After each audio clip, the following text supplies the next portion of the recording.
9ID nagsagawa ng gift-giving at feeding activity bilang bahagi ng kampanya laban sa violence against women o VAW.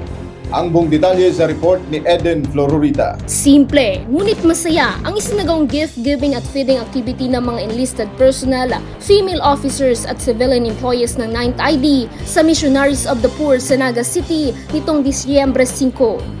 Ang layunin ng ating gift-giving activity dito sa Missionaries of the Poor ay makapagbigay tayo ng tulong, suporta at pagkalinga sa mga kapatid nating hindi nabigyan ng kumpletong pamilya at hindi napagtuunan ng pansin ng komunidad. Particular na dito yung mga kababaihan at mga bata na apektado ng karahasan.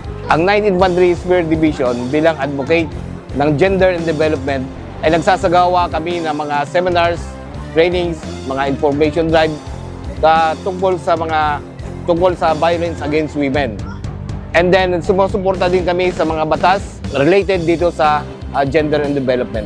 Ito ay bahagi ng 18-day campaign to end violence against women or VAW na naglalayong magbigay alam at suporta mula sa publiko para sa pagpapahalaga sa kababaihan at upang matigil ang pang-aabuso laban sa kanila.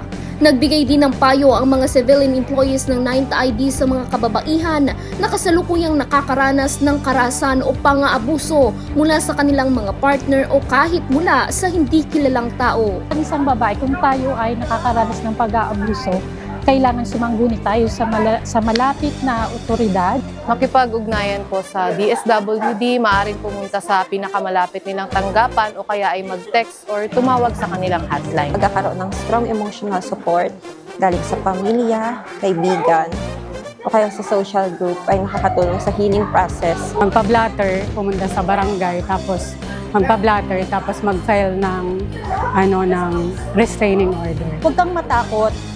May mga taong handang tumulong, lalo na sa mga kababaihan na inaabuso. Laban ang sarili against sa kaharasan at pang-aabuso.